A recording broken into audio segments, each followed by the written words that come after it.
ये बात करते हैं बी डी पी। ये जो बिंगम प्लास्टिक फ्लूइड है,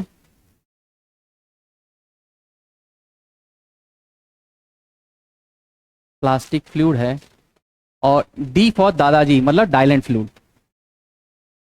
डाइलेंट फ्लूइड है, और पिशुडो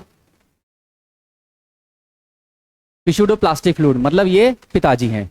तो इसका मतलब है कि ये इनका बेटा है, बिंगम प्लास्टिक मतलब बेटा।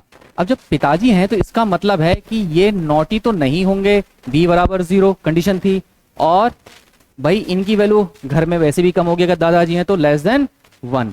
अगर बी बराबर 0, ये भी नॉटी नहीं होंगे क्योंकि बुढ़ापा आ गया है, लेकिन n ग्रेटर देन 1 इनकी ज्यादा चलेगी तो n ग्रेटर देन 1 रहेंगे।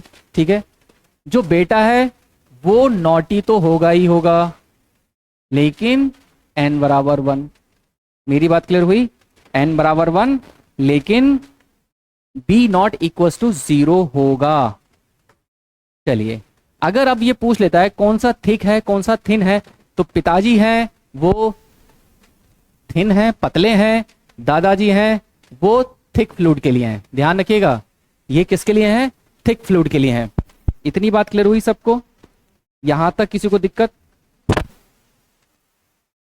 इतना नोट करिए बेटा, ठीक है। अब हम इसकी कुछ ग्राफ देख लेते हैं। ये जो ग्राफ बनाया था वो हमने कैसे बनाया था?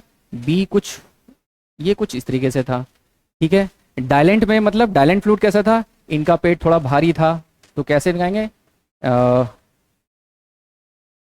Tau d u upon d y. इतनी बात क्लियर हुई? और टिश्यू प्लास्टिक में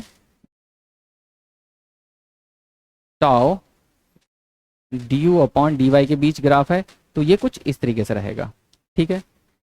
इसके अलावा कोई भी बाहर, इससे कोई भी चीज बाहर नहीं आएगी, ठीक है बेटा।